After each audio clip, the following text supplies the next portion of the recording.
अस्सलाम वालेकुम dear friends, कैसे हैं आप सब। उम्मीद है आप सब ठीक होंगे। तो आज मैं आपके साथ बहुत ही ज़बरदस्त किस्म के न्यू कबाब की रेसिपी शेयर करने वाली हूँ। ये कबाब बहुत ही टेस्टी बनते हैं और जितने ये टेस्टी होते हैं उतने ही ये हेल्दी भी बहुत होते हैं। और थोड़े से चिकन के साथ ये ढेरों ढेर कबाब हम बनाकर तैयार कर लेते हैं और इसको हम बनाकर फ्रीज़ भी कर सकते हैं। और आप इसको बच्चों को लंच बॉक्स में दे सकते हैं, शाम की चाय के साथ सर्व कर सकते हैं, दावतों में भी यूज़ कर सकते हैं। लंच डिनर टाइम सभी टाइम के लिए ये परफेक्ट रेसिपी है और आप इसको बनाकर सेल भी कर सकते हैं। ये कबाब बहुत क्रिस्पी बनते हैं, तो आपने वीडियो को लास्ट तक ज़रूर देखना है ताकि आपसे कोई भी पार्ट मिस ना हो। तो चलिए जी, इस हम प्यारी सी मज़ेदार सी रेसिपी को बनाना स्टार्ट करते हैं।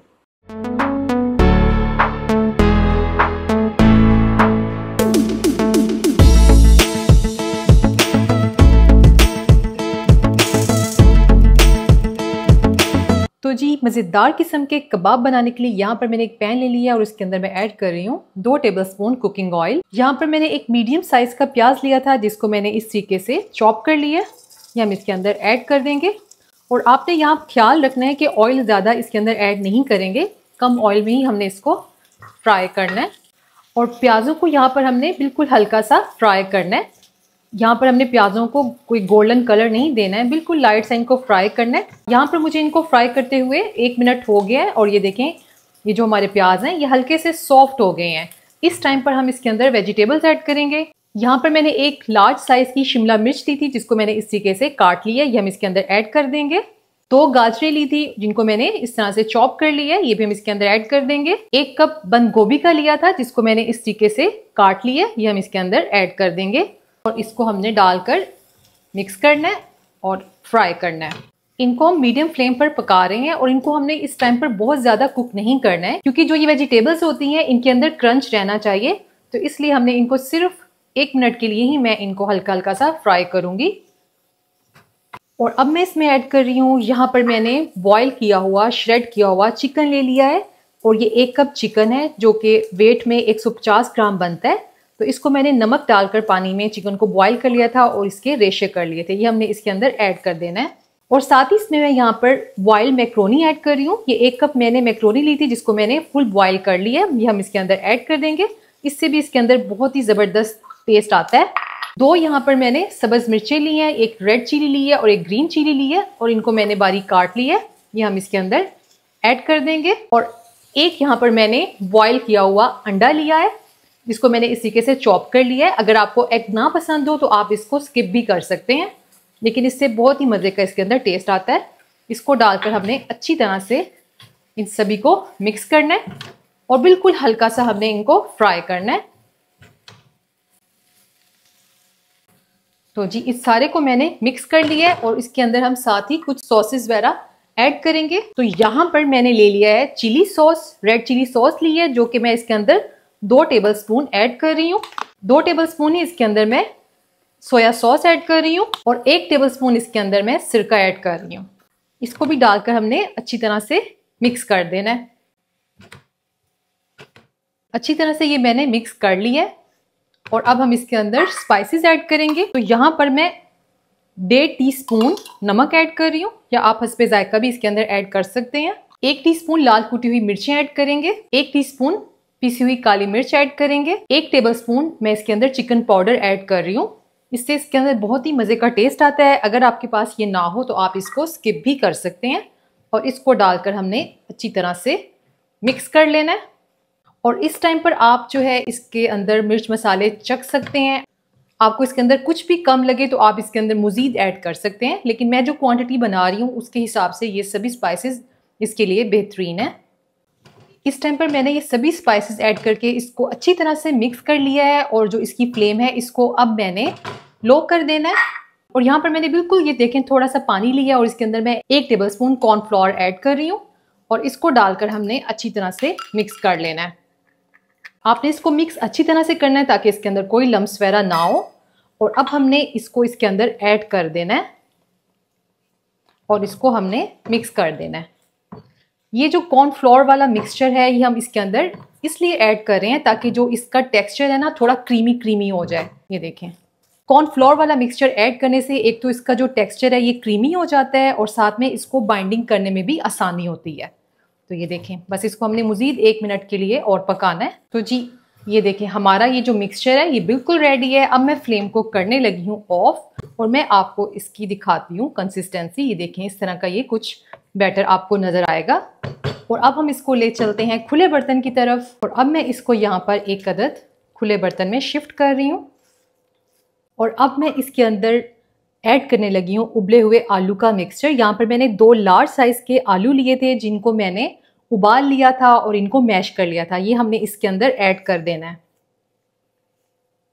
एक मैंने ब्रेड का स्लाइस लिया था और उसके मैंने क्रम्स रेडी कर लिए थे। तो ये फ्रेश ब्रेड क्रम्स मैंने लिए हैं, ये हम इसके अंदर ऐड कर देंगे। इससे ये होता है कि इसके अंदर बाइंडिंग बहुत अच्छे से हो जाती है। साथ ही इसके अंदर मैं फ्रेश धनिया ऐड कर रही हूँ। धनिया आपने खूब ढाल देना है, ढेर सारा, इससे इसका टेस्ट बहुत ही मजे का आता है। हाफ कप यहाँ पर मैंने चेडर चीज ले ली है और उसको इस तरह से ग्रेट कर लिया है। चीज़ जो है इसके अंदर ऑप्शनल है, अगर आपके पास हो तो डाल दीजिएगा, ना हो तो आप इसको स्किप कर सकते हैं। इससे भी इसका टेस्ट बहुत ही मज़े का बनता है। और लास्ट में मैं इसके अंदर 1 टीस्पून के करीब फ्रेश ओरिगेनो इसके अंदर ऐड कर रही हूँ।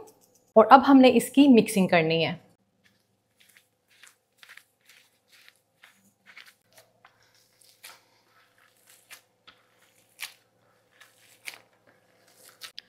तो ये मिक्सचर जो है हमारा रेडी हो चुका है। इस सारे को मैंने मिक्स कर दिया है और अब हम इसके लिए कोटिंग रेडी करते हैं। और अब हम इन कबाब्स के लिए स्लरी तैयार करेंगे। तो यहाँ पर मैंने हाफ कप मैदा ले लिया है और इसको आपने अच्छी तरह से छान लेना है। और अब मैं इसके अंदर 1/4 टीस्पून लाल कुटी हुई मिर्चें ऐड कर रही हूँ। 1/4 टीस्पून ही इसके अंदर मैं नमक ऐड कर रही हूँ। थोड़ा सा 1 टेबलस्पून के करीब सब्ज़ धनिया इसमें ऐड कर रही हूँ, इससे इसकी बहुत ही प्यारी लुक आती है। और अब हमने इसके अंदर पानी डालकर इसका एक घोल रेडी कर लेना है और इसको मिक्स करेंगे। तो यहाँ पर ये देखें मैंने एक इस तरीके की स्लरी इसकी तैयार कर ली है। इसकी कंसिस्टेंसी चेक करें, इस तरीके की सी कंसिस्टेंसी होनी चाहिए। और हाफ कप मैदे के अंदर मैंने यहाँ पर 3/4 कप पानी ऐड किया है, यानी कि पौना कप। आपने भी इसकी कंसिस्टेंसी का ख्याल रखना है, बहुत ज़्यादा थिक बैटर नहीं बनाना है और ना ही ये बैटर बहुत ज़्यादा पतला हो। ऐसा हो कि जिसके अंदर जो ये कबाब हैं ईजिली डिप हो जाए और उसके ऊपर ये कोटिंग ईजिली लग जाए। और इसके साथ ही यहाँ पर मैंने ब्रेड क्रम्स ले लिए हैं। तो यहाँ पर अब हमने इनको शेप देनी है। हाथों को मैंने ऑयल से हल्का सा ग्रीस कर लिया है और इनको हमने कबाब्स की शेप दे देनी है। आप चाहें तो आप इनको गोल भी शेप दे सकते हैं, लंबाई में ओवल, जो भी आपको शेप पसंद हो आप इनको दे सकते हैं। तो मैं इसकी इस तरीके से ओवल शेप बना रही हूँ लंबाई में। और अब हम इसको इस स्लरी वाले बैटर में डिप करेंगे। और ये जो दूसरा मेरा हाथ ड्राई है, इसके ज़रिए इस हाथ से हम इसके ऊपर ब्रेड क्रम्स की कोटिंग लगा देंगे, ताकि आपके दोनों हाथ जो हैं इजीली आप उनके साथ ये कबाब्स बना सकें। एक हाथ आपका वेट होगा और दूसरा ड्राई होगा, जिससे आपको बहुत आसानी होगी इन कबाब्स को कोटिंग करने में। तो जी ये देखें अच्छी तरह से हमने इसकी कोटिंग कर दी है और इसको इस तरीके से हल्की सी शेप हमने दोबारा दे देनी है लंबाई में। तो ये देखिए जी हमारा कबाब बनकर रेडी है और इसको हमने अलग प्लेट में निकाल कर रखते जाना है। और इसी तरीके से मैं बाकी के कबाब भी बनाकर रेडी कर लूँगी। तो यहाँ पर मैंने सभी कबाब्स को शेप दे दी हैं और ये देखें माशाल्लाह हमारे कितने ढेर सारे जो कबाब हैं बनकर रेडी हो चुके हैं। इस टाइम पर आप इनको फ्रीज कर सकते हैं। और यहाँ देखें मैंने इसके नीचे यहाँ पर शॉपर बिछाया हुआ है और अब मैं इसको रखकर फ्रीज़र में फ्रीज़ करूँगी। जब ये अच्छे तरीके के साथ फ्रीज़ हो जाएंगे तो फिर इसको हम किसी भी जिपलॉक बैग में या एयर टाइट कंटेनर में रखकर स्टोर कर सकते हैं। और आप इसको 2 वीक्स के लिए बहुत ही इजीली फ्रीज़ करके इसको यूज़ कर सकते हैं। और अब हमने इनको फ्राई करना है। तो यहाँ पर मैंने एक पैन ले लिया है और इसके अंदर मैं कुकिंग ऑयल ऐड कर रही हूँ। इन कबाब्स को हमने शैलो फ्राई करना है, ज़्यादा डीप फ्राई नहीं करते हैं, बस कम ऑयल के अंदर ही हमने इनको फ्राई कर लेना है। जैसे ही ऑयल यहाँ पर गर्म हुआ है तो इसके अंदर हमने एक एक करके इन कबाब्स को डालना है और फ्राई करते जाना है।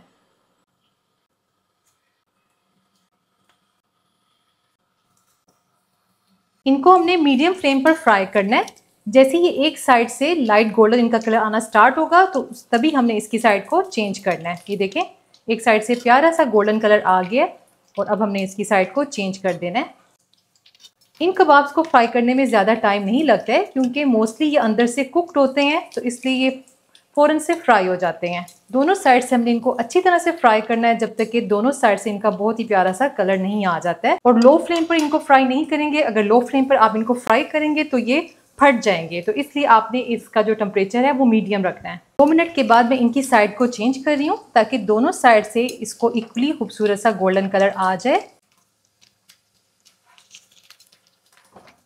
इनको फ्राई करते हुए यहाँ पर मुझे 4 से 5 मिनट हो चुके हैं और ये देखिए माशाल्लाह बहुत ही खूबसूरत सा इनको दोनों साइड से कलर आ चुका है। बस अब हमने इस टाइम पर इनको निकाल लेना है। तो ये देखें जी हमारे कितने ज़बरदस्त माशाल्लाह बेहतरीन से हमारे ये चाइनीज़ कबाब बनकर रेडी हैं। बहुत ही ये टेस्टी बनकर तैयार होते हैं। तो अब हम इसको गर्मा गर्म सर्व करेंगे। और आप अगर मैदे की स्लरी से इसकी कोटिंग नहीं करना चाहते तो आप अंडे की भी इसके ऊपर कोटिंग कर सकते हैं। तो चलिए जी हमारे बेहतरीन से कबाब तैयार हो चुके हैं। आप इसको चटनी के साथ, केचप के साथ सर्व करें। और मैं आपको अंदर से दिखाती हूँ, ये देखिए अंदर से कितना ज़बरदस्त इसका टेक्सचर है। आप इस रेसिपी को ज़रूर ट्राई करिएगा। और 3 से 4 घंटे हो चुके हैं, ये अच्छे से फ्रीज़ हो गए हैं। तो अब हम इनको जिपलॉक बैग में डालकर फ्रीज़ कर देंगे। आप इसको 2 वीक्स के लिए फ्रीज़ कर सकते हैं। रेसिपी अच्छी लगी हो तो वीडियो को लाइक और चैनल को सब्सक्राइब करना मत भूलिएगा। अल्लाह हाफिज़।